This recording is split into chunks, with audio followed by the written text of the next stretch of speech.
আজকে আমরা কথা বলবো চরিত্রহীন নারীর কিছু বদগুণ নিয়ে। একজন নারীর চরিত্রবান নাকি চরিত্রহীন এটা বোঝার কিছু উপায় আছে। চরিত্রবান নারীর যেমন কিছু গুণ আছে, চরিত্রহীন নারীর তেমন কিছু বদগুণ যুবক ভাইরা আছে না নাই? একজন নারী চরিত্রহীন কিনা এটা বোঝার বড় একটা উপায় হচ্ছে নারীটা লোভী কিনা। যে নারী লোভী হয় তার চরিত্র কখনো ভালো হতে পারে না। মনে রাখবেন, যদি আপনি বিয়ে করেন কোনো লোভী মেয়েকে, আপনাকে ধ্বংস করার জন্য পুলিশ লাগবে না, র্যাব লাগবে না, বিডিআর লাগবে না, আপনার ঘরের বউ তার ডিমান্ড দিয়ে আপনাকে শেষ করে ফেলবে, ঠিক কিনা বলেন? এই জন্য মাঝে মাঝে আমরা বলি যে पुलिस और बीवी में एक बात कॉमन है कि पुलिस मारती है डिमांड से और बीवी मारती है डिमांड से। পুলিশ এবং বউ দুইটার মাঝে কমন একটা কথা আছে যে পুলিশ মারে রিমান্ডে নিয়ে গিয়ে আর বউ মারে নিজের ডিমান্ড দিয়ে, ঠিক কিনা বলে? 6 নাম্বার, যে নারী চরিত্রহীন হয়, আমার চোখে সবাই চোখ রাখি, একটু বুদ্ধি শুনে আমরা কথাগুলো বোঝার ট্রাই করি। সকলে তাকবীর দেন, লিল্লাহি তাকবীর। সবাই তাকবীর দিবেন জোরে, আমি সাউন্ড পাচ্ছি না। সবাই তাকবীর দেন, লিল্লাহি তাকবীর। চরিত্রহীন নারীর 6 নাম্বার বদগুণ হচ্ছে এরা প্রথমে আপনার সাথে কথা বলবে, আপনার নাম্বার নিবে, আস্তে আস্তে আপনার গোপন বিষয়গুলো জানবে, আস্তে আস্তে অবজার্ভ করবে, তথ্য নিবে, খবর নিবে, কথা বলবে, কল দিবে, আপনার সাথে চ্যাটিং করবে, এবং যখন সম্পর্কে একটু ফাটল ধরবে সঙ্গে সঙ্গে আপনাকে আপনার পার্সোনাল ইস্যু নিয়ে, আপনার প্রাইভেট ম্যাটার নিয়ে আপনাকে অ্যাটাক করার ট্রাই করবে, ঠিক কিনা বলেন? এই ব্ল্যাকমেইল করে এরকম মহিলা যুবক ভাইরা আছে না নাই? তুমি যদি আমাকে বিয়ে না করো অমুক দিন তুমি আমার সাথে ছিলে, এটা আমি ভাইরাল করে দিব, লেট ঠেলা। আজীব একটা যুগে আমরা আসছি। এই জন্য আমি সবসময় বলি যুবক ভাইরা, জীবনে যাই করেন না তাই করেন, চরিত্রহীন মেয়ের পাল্লায় কখনো পড়া যাবে না, ঠিক কিনা বলেন? এদের নিজের কোনো সম্মান নাই, নিজের কোনো আত্মসম্মান বোধ নাই, কোনো ব্যক্তিত্বই নাই। আমার কথা কি জানেন, আমার নিজের লাইফের একটা রিয়েলাইজেশন, সেটা হচ্ছে যদি কোনো মেয়ে পারিবারিক শিক্ষা খুব ভালোভাবে পায়, যদি কোনো মেয়ের বাবা চরিত্রবান হয়, মা চরিত্রবান হয়, মেয়েটা দিনদার হয়, ওই মেয়েকে একজন যুবক যতই জুলুম করুক, যত বড় অন্যায় করুক না কেন, মেয়েটা যদি সত্যিকার অর্থেই ভালো মেয়ে হয়, সে সব কিছুকে আড়াল করবে শুধুমাত্র সম্মানের খাতিরে, ঠিক কিনা বলে? আর যার চরিত্রের কোনো খবর নাই, চরিত্রহীন বেলাজা মহিলা, ও দেখবেন গোপন গোপন বিষয়ে অ্যাটাক করবে, এইটা করব, সেইটা করব, বেলাজা কোথাকার, বেহায়া কোথাকার। এদের কোনো লজ্জা শরম নাই, চরিত্রেরও ঠিক নাই, ঠিক কিনা বলেন? আল্লাহ প্রত্যেকটা মেয়েকে হেদায়াত দান করুন, সকলেই পড়া আমিন। 7 নাম্বার, যেই মেয়েগুলো বেলাজা হয় তারা বেশিরভাগ নেশায় আসক্ত হয়। ঢাকায় অনেক মেয়ে নেশা, কেউ সিগারেট খায়, কেউ গাঁজা খায়, মদ খায়, ইয়াবা খায়। ইভেন ঢাকাতে অনেক মেয়ে আছে এত বেশি নেশা করে একজন যুবককেও হার মানিয়ে দেয়, ঠিক কিনা বলেন?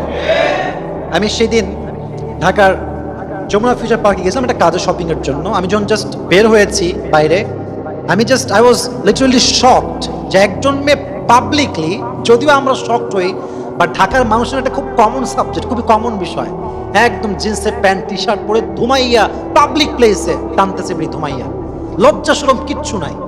একজন চরিত্রহীন নারী যে হয় সে নেশায় আসক্ত হয়। আর যেই মেয়ে নেশায় আসক্ত হয় তার চরিত্র কি যুবক ভাই কখনো ভালো হতে পারে? পারে পারে আল্লাহ এদেরকে হেদায়াত দান করুন, সকলে পড়া আমিন। 8 নাম্বার, চরিত্রহীন নারীরা প্রচন্ড পরিমাণে স্বার্থপর হয়। এটা মেয়েরা ভালো বুঝবে, আমাদের চাইতে মেয়েরা ভালো বুঝবে। অনেক মেয়েদের বান্ধবীরা আছে স্বার্থপর, খালি স্বার্থে, ডান থেকে বাম হলে তোকে দেখে লিব, তোর খবর আছে, রাজশাহী লোকের আর কি, তোকে দেখে লিব আমি, তোর বাড়ি করতে আমি তোকে দেখেই ছাড়বো, লে ঠেলা শুরু হয়ে গেল। এটা ঠিক না। চরিত্রহীন নারী যারা হয় এদের সবচেয়ে বড় বদগুণ হচ্ছে এরা স্বার্থপর হয়। স্বার্থ থাকলে মিশে, স্বার্থ শেষ সম্পর্ক শেষ, ঠিক কিনা বলেন যুবক ভাইরা? অনেক বন্ধুরা এরকম আছে আমাদের যুবকদের মাঝেও, স্বার্থ থাকলে কি খবর বন্ধু, ভালো আছো, তুমি তো ভুলেই গেছো, কোনো খবর নাই। স্বার্থ যখন শেষ, মাসের পরে মাস যায়, বন্ধুর কলতে কোনো কলই আসে, কিরে সিম কানেকশন নাই নাকি? না না, সিম কানেকশন তো আছে, আমার বন্ধু হারাই গেছে, ঠিক কিনা বলেন? চরিত্রহীন নারীরা সবসময় স্বার্থপর হয়। আল্লাহ এদেরকে হেদায়াত দান করুন, সকলে পড়া আমিন। 9 নাম্বার, চরিত্রহীন নারীরা প্রচন্ড পরিমাণ হিংসা পরায়ণ হয়। দেখেন, ন্যাচারালি মেয়ের মাঝে একটু হিংসা থাকে, দ্যাটস রিয়েলি কমন। আমি আবারও বলছি, রিপিট অ্যাগেইন, একজন মানুষের মাঝে ন্যাচারালি জন্মগত একটু হিংসা থাকবে, খুবই স্বাভাবিক। আমার বন্ধু একই বেঞ্চে পড়লাম, একই ক্লাসে পড়লাম, সে এখন 1 কোটি কামাই করে, আমি তোমার তো 10,000 টাকা কামাই করি, খারাপ লাগে, ন্যাচারালি একটু হিংসা হয়, ভেরি কমন। বাট যদি আপনার হিংসা প্রচন্ড পরিমাণ হয়, খালি হিংসা, অমুকের উন্নয়ন ভাল লাগে না, অমুকের অগ্রগতি ভাল লাগে না, অমুকের ডেভেলপমেন্ট ভাল লাগে না, বুঝতে হবে আপনি নারী হন কিংবা পুরুষ হন, আপনার চরিত্রে নিঃসন্দেহে ভেজাল আছে যুবক ভাই, ঠিক কিনা বলেন? চরিত্রহীনদের প্রচন্ড হিংসা আর হিংসায় জ্বলে পড়ে ছারখার হয়ে যায়। হাদিসে আসছে, আল হাসাদ তাকুলুল হাসানাত কামা তাকুলুন নারু আল হাতাব। হিংসা মানুষের আমলকে এমন ভাবে জ্বালিয়ে পুড়িয়ে ছারখার করে দেয়, যেমন ভাবে আগুন একটা কাঠকে জ্বালিয়ে পুড়িয়ে ছারখার করে দেয়। অর্থাৎ যে হিংসুক, তার কোনো আমল নামায় তার কিয়ামত দিন কাজে আসবে না, ঠিক কিনা বলেন? আর আরেকটা হাদিস বলছি, খুবই সেন্সিটিভ কথা, মনোযোগ দেন, আমার চোখে চোখ রাখেন। যদি আপনি আমাকে নিয়ে বদনাম করেন, অথবা আপনি আমাকে নিয়ে গীবত করেন, অথবা আপনি আমাকে নিয়ে হিংসা করেন, এর বেনিফিটটা হবে আমার। এক, আপনার আমল নামায় যে সওয়াবগুলো আছে, সেই সওয়াবগুলো আমার আমল নামায় ট্রান্সফার হবে। আপনি যদি বদনাম করতেই থাকেন, গীবত করতেই থাকেন, হিংসা করতেই থাকেন, আপনার সমস্ত আমল নামা একদিন আমার হয়ে যাবে, আর আমার গুনাহের ভারগুলো আল্লাহ আপনার গুনাহে দিয়ে দিবে। নাউজুবিল্লাহ পড়বেন না আপনার সবাই? হিংসা পরায়ণ হবেন না, হিংসুক হবেন না। আল্লাহ আমাদের সবাইকে হেদায়েত দান করুন, সকলেই পড়া আমিন। সর্বশেষ 10 নম্বর বাজে গুণ একজন চরিত্রহীন নারীর। চরিত্রহীন নারীরা দেখবেন প্রচন্ড পরিমাণ অ্যারোগেন্ট হয়, অহংকারী, বাপরে তাকানোই যায় না। হ্যাঁ, বাপ একটু চেয়ারম্যান, এলাকায় একটু দাপট আছে, বাপের একটা কোচিং সেন্টার আছে, বাপের একটা বড় বিজনেস আছে, তার গায়ের রং একটু সাদা, মোটামুটি সাদা আর কি, মানে শ্যামবর্ণ বোঝেন না আপনার সবাই?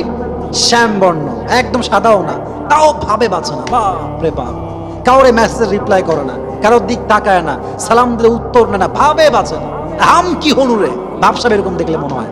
এজন্য যারা অহংকারী হয় এদের চরিত্রের সমস্যা হয়। এবং মনে রাখবেন, অহংকারী যে ব্যক্তি হয়, সে চাই যত বড় পজিশন হোল্ড করুক না কেন, সে প্রিন্সিপাল হতে পারে, সে প্রাইম মিনিস্টার হতে পারে, সে এমপি হতে পারে, সে মন্ত্রী হতে পারে, বড় একজন স্কলার হতে পারে, বাট যে অহংকারী, আমি আবারও বলছি, যে অহংকারী, সে যত বড় পদের হোক না কেন, একদিন তাকে তার পদ ত্যাগ করতেই হবে, ঠিক কিনা বলেন?